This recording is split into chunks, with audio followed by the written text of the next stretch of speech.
Hello and welcome to the Superposition Guys podcast. My name is Yuval, and my guest today is Frédéric Rivain, CTO of Dashlane. We discuss the intersection of quantum computing and cybersecurity. Frédéric explains how Dashlane is preparing for the post-quantum era by testing cryptographic algorithms, implementing crypto agility, and anticipating the harvest now, decrypt later threat. We explore the role of NIST in standardization, the challenges of migrating to post-quantum cryptography, and the evolving nature of credential security. We also discuss AI-powered phishing attacks, government preparedness for Q-Day, and much more. We hope you enjoy this episode. Hello, Frédéric, and thank you for joining me today. Thank you for having me. Happy to be here. So who are you and what do you do? Sure, I'm Frédéric Rivain. I'm the CTO of Dashlane. I live these days in New York, but was, as you can tell from my accent, coming from Paris originally. And what does Dashlane do? Dashlane is a credential manager. We are serving both consumers if you want to use a manager password at home and keeps you safe, or also more these days securing the employees in organization, making sure that they have the right credential hygiene, the right habits, and the right protection for all their authentication means. So credential managers basically tries to ensure that I am who I say I am, or something like that? They make sure that you can access all your online services the right way, conveniently and securely, most of all. In this podcast, we talk about quantum technologies. So why is this related to quantum? Yeah, for sure. Well, because we have to store and protect very sensitive data, your passwords, your payment means, your identity, and so on. Of course, we use a lot of cryptography inside Dashlane. We use cryptography to secure your vault, to encrypt your vault, where all your sensitive data lives. We use cryptography when you want to share a credential with someone else. We use cryptography to make sure that audit logs for our admins are encrypted the right way and that only our customers can access their data and the Dashlane and not a hacker that could get access into our servers. And of course, with quantum computers becoming more and more powerful and that looming quantum threat around breaking cryptography, well, it's very important for us to be looking at this and making sure that we're ready ahead of that dramatic moment, let's say. The estimations for Q-Day, the time where quantum computers could break cryptographic encryption, vary. Sometimes say 5 years, sometimes say 10 or 20 years. So why should I worry about it now? Yeah, I suppose nobody actually knows when it's going to happen, but when it happens, it will happen and it will be too late to some extent. My assumption is that it's actually probably closer than those timelines because we've seen also the work around quantum computers really accelerate. You probably have seen the recent announcement from Google about the Willow quantum chips, and more and more providers are really investing a lot in there. And that's what we know about. We don't even know what's happening in governments, and the US is probably also US government is probably also actively working on quantum computers, China as well, and so on. So that's things we need to be prepared for. And also in the world of quantum and cryptography, there's that phrase that we call store now, decrypt later, or harvest now, decrypt later, where you could have malicious actors actually harvesting a lot of data today, not because they can actually brute force and hack it today, but because once quantum becomes a thing, then they can go back and get access to that data after the fact. So it's still important for everybody using cryptography these days to start being ready or to start anticipating that risk. And that's what we're doing at Dashlane. At Dashlane, I'm sure you have many customers. Do any of them come to you and ask you what you think about quantum computers and the opportunity to break the cryptographic codes? No, not really. You're right that that's not really on the top of mind for our customers these days. It feels very far down the road and more like in the field of R&D. But it's our role to to make sure we're ready ahead of it and to anticipate those needs for our customers to keep them safe for the future. So we've been very active in the past 2 years to do proof of concepts. So we've tested the algorithm that were part of the NIST competition in the past years, and we've been actually validating that we could do post-quantum cryptography between our different cloud applications. In our case, mostly about sharing, making sure that you can share with, for instance, our Android app and our extension, our browser extension, in a secure way, even in the quantum world. So it's been very interesting. It's also a big challenge for our engineers. So it's good to be ahead of the game here. You mentioned standards and NIST, the National Institute of Standards. What would you like your customers to know about the various standards that are being developed? I guess the good news is that NIST finally picked the finalists, the ones that are the algorithms that are going to be standardized. So it's a big milestone in that whole quantum journey, and making sure that we have at least the choice of which quantum algorithm are going to be invested into in the future, and we're going to use those to make sure we are following the decision here. At the same time, it's very early days. It's very nascent. There's probably going to be a lot of work making sure that those crypto primitives for the post-quantum world are going to be solid and going to be tested by the whole community, and we might find issues and vulnerabilities in them, and then we'll have to iterate. So kind of the next step for us is to wait for those algorithms to be implemented into the libraries. We don't want and don't intend as Dashlane to re-implement those algorithms ourselves. That's not our business. It's a very hard work actually to implement cryptographic algorithms. So we hope that the community and the libraries will do the implementation, and we can use them in our product, in our applications. I think NIST is working on 3, maybe 4 different algorithms. Do you expect to choose one or to offer all of them to your customers? How do you think about that? Yeah, there are 4 of them, and actually two categories of those algorithms. So I guess the one related to like there's one related to signature, and the other one related to derivation. So we'll have to use both. So to that point, we need to kind of wait and see a bit what comes out of it, but we'll have to test them in terms of performance, in terms of ease of implementation, and so on, and then pick the ones that are most relevant for us. In the crypto world, there are not that many options, but there are still options, and you need to choose the one that makes sense for you. So as an example, in the past, in more of the classic cryptography, we used to use PBKDF2 as a derivation algorithm to encrypt our vault. And more recently, like a few years back, we decided to move to Argon 2, which actually has not, I don't think it's been standardized yet, but was more like state of the art and more adequate to today's world in terms of being resistant to different types of attack. But that was a choice we made at some point to make sure we follow the trends of computing power and resistance to malicious attacks. So we'll have to pick something. I don't know which one it will be yet, but for sure, we need to be testing those. Going back to NIST, NIST is a U.S. federal organization. How do the standards work differ in Europe, to the best of your knowledge? Well, it's interesting because, for instance, the French equivalent of NIST, which is called the ANSI, has actually wrote about the fact that it's more important for them that people get started into that quantum journey rather than which algorithm they're going to use.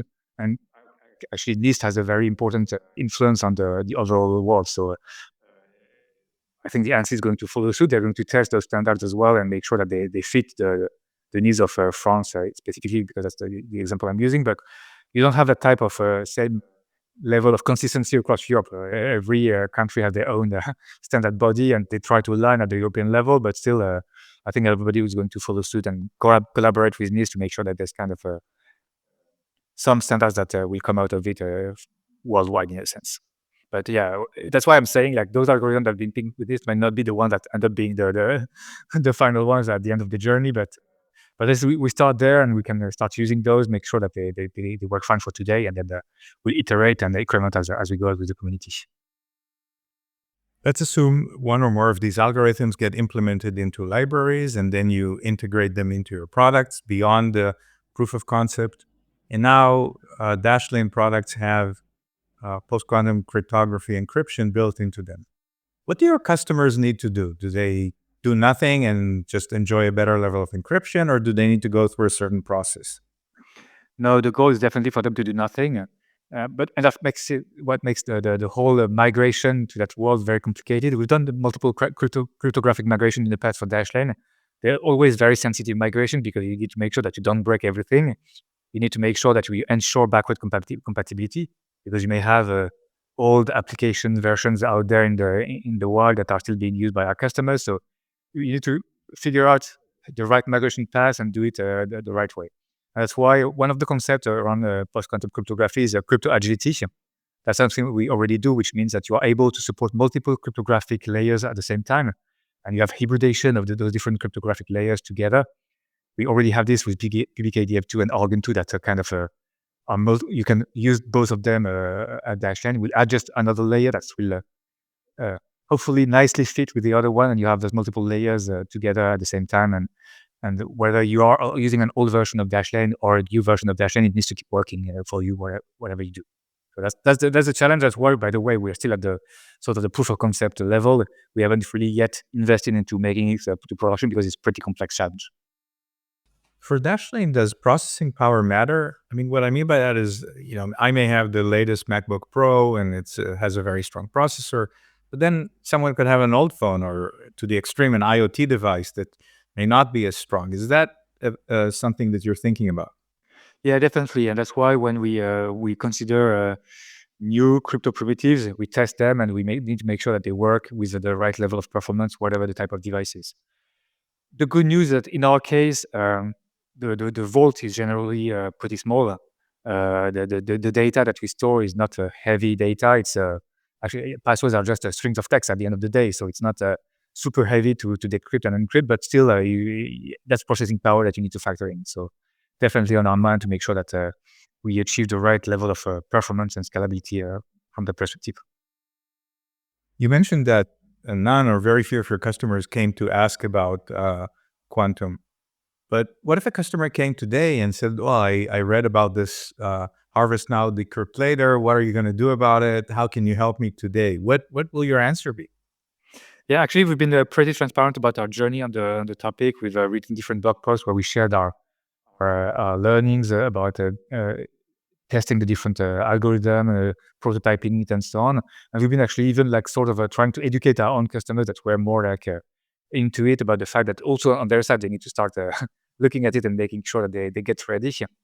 So I would tell them two things. The first one is still it's too early. Nobody has claimed that they are able to break cryptography. So hopefully we have enough time ahead of us. And we're on top of it. We'll get you in the right situation at the right time. We keep you posted on our progress. And it's going to be a journey together. If you have a specific use case and specific need, let's discuss it and we'll see what we can do for you. But it needs also serve our broader customer base. You mentioned that you're sharing your learnings. What have you learned in this context over the last, say, 6 to 12 months? We've learned that it's not easy. Of course, those are complex algorithms and they're complex to implement. But we've also learned that at the end of the day, that's not even the most complex part. Like I was mentioning before, for us, the most complex part is going to be going to production and doing the migration.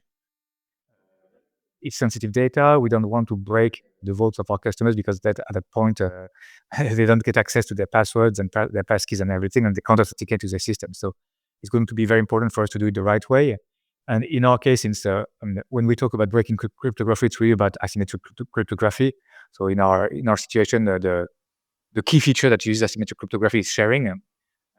So we want to make sure that once we start migrating, your sharing still works. And if you decided to share in your organization or as a consumer with others, they can still access the same credential as you are, and everything keeps working as expected. When we spoke about customers, I was thinking primarily about organizations or commercial organizations. Yep. But actually, probably governments also play a role in this. What should governments do to prepare for Q-Day? Well, like everybody else, like every other organizations, they should start by doing kind of an inventory. First educating themselves about the whole thing, and it's important to learn. And it's like I said, it's not very easy. So you need to take the time to learn what's out there. You need to do the inventory inside your own system of where you use cryptography. Do the list of here are the use cases in my own business and in my own context, and then you need to have a plan. I guess you need to start thinking, how am I going to get to crypto agility? How am I going to start implementing a post-quantum cryptographic algorithm to have that hybridation I was mentioning, so that I'm protected for the past, but I'm also protected for the future. And if I'm an organization that processes very sensitive data, whether it's you mentioned government, but it could be healthcare, it could be in education, it could be finance, you're even more at risk that harvest now, Decrypt Later attack comes to you. So that's the type of organization that should really be trying to anticipate even more than the other ones. In a sense, I guess I'm less concerned about e-commerce as an example than I am about our health data being stored in the future or secrets. AI seems to be permeating so many areas of our lives. Does AI play any role in cyber threats? Yeah, very very much so. So the thing that's interesting in the past, let's say 18 months, is that we've seen a very massive increase in AI powered phishing attacks. So the good thing, the good thing, the strength of AI is to be able to generate very customized, very specific targeted content. And so this has been very used and weaponized by the attackers to make sure that the phishing attacks are not like the generic African prince trying to get money out of you, like the old scams, but really more like your CEOs are putting things in an email that makes it very believable that the CEO actually wrote it, but when he didn't do it. So that's why, by the way, in our case, of course, we need to try and mitigate against phishing attacks as a product, but we also need to move away from those authentication mechanisms that are phishing sensitive. Like, how do we make our products? How do you make authentication phishing resistant by nature and not susceptible to those type of attacks that are going to become more and more sophisticated through AI? So you may probably have heard about passkeys, about all the work happening around passless in the industry these days. We are a board member of the FIDO Alliance, which is a big consortium that tries to reinvent the identity of the future. We've been pushing a lot around passkeys. We are at the moment discussing actively with the industry about how do we build a credential exchange protocol so that people can share passkeys from one provider to the other. So there's a lot of ongoing activity in that space, and I think it's a more strategic path for us rather than try and I don't know, like use AI to defend against AI attacks in a sense. Like, let's make sure that the construct of our systems are resistant to those type of attacks rather than try and just be reactive and mitigate attacks after the fact. Tell me a little bit about the proof of concept. What was it like? What were you trying to prove? Was it a browser add-on? Was it a standalone software? Tell me about that, please. Yeah, so we use some of the algorithm. So that was 18 months ago, 2 years ago. So we used some of the algorithms that were out there in the NIST competition at the time. We found some implementation, so we didn't have to restart from scratch. We did have to port them to our own programming language. And by the way, our implementations are available on our GitHub if some people are interested in looking at that. And we did two things. We first introduced those algorithms inside our sharing features. So now we have that hybridization between the post-quantum algorithm and the legacy algorithm. We did that in our browser extension. So we have a JavaScript implementation of it inside our product for our browser extension.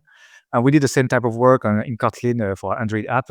And then the goal was to see, okay, can we actually share between that Android proof of concept and that browser extension proof of concept in a secure way?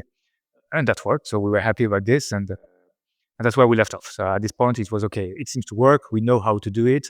Now we need to wait for NIST to finalize the competition and approve some standards, and then we have to think about going to production, which is going to be the next phase in the journey. Dashlane is probably not the only company doing credential management. How is your quantum-specific solution different or better than other people who are doing this? Well, actually, that's a good question. I would love to know because I don't know. I think we are the only one in this space that have been writing about it and being public about it. I haven't seen anything from our competitors. That doesn't mean that they're not doing stuff and already on that side, but I think it's very early days for everybody. So, and yet again, I'm not sure it's going to be that differentiated at the end of the day because our goal and our job is not to do fundamental cryptography. That's the work of academic. That's the work of a way larger organization than we are.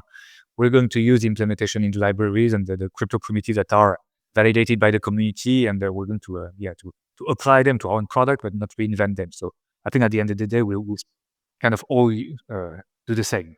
In the same way we've done in the past for the classic cryptography. Like you can see in the research paper when the password managers are being compared, that at the end of the day, we'll all use kind of the same cryptographic solutions. I know with some encryption methods, it took maybe 20 years to really upgrade all systems to support that or to not support it anymore. So that particular method is no longer in the system. Do you expect it to take 20 years to do PQC as well, or do you think it'll be much faster? I expect it to be a bit faster just because the world of today is different and faster than it used to be 20 years ago in terms of collaboration across the community and like business pressure across the world. So I expect it will be a bit faster, but at the same time it will be hard. And I expect that we will have many iterations. We'll find massive vulnerabilities like we had in the past in the OpenSSL and those type of like security incidents we had in the past. So we'll have the same journey to some extent, and I don't believe it's that easy to get it right the first time. So we'll have to get ready for this and make sure that we have the velocity and the flexibility to adapt as things that happen. And that's why crypto agility as a concept and making sure that you're able to update your cryptographic layers in an easy way, let's say, is really important as a skill in the product. As we get to the end of our conversation today, I wanted to ask you a hypothetical. If you could have dinner with one of the crypto greats or the quantum greats, dead or alive, who would that person be? Ooh, that's interesting. I guess since we're talking about quantum, I would love to have a conversation with Shor.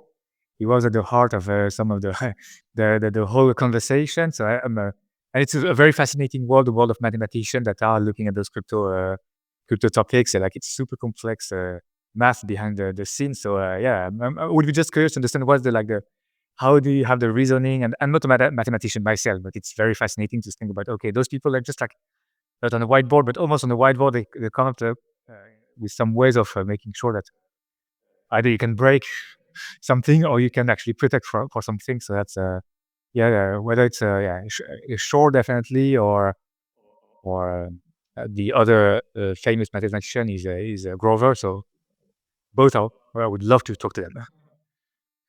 Wonderful. Frédéric, thank you so much for joining me today. Yeah, thank you. Thank you for having me. It was a cool conversation.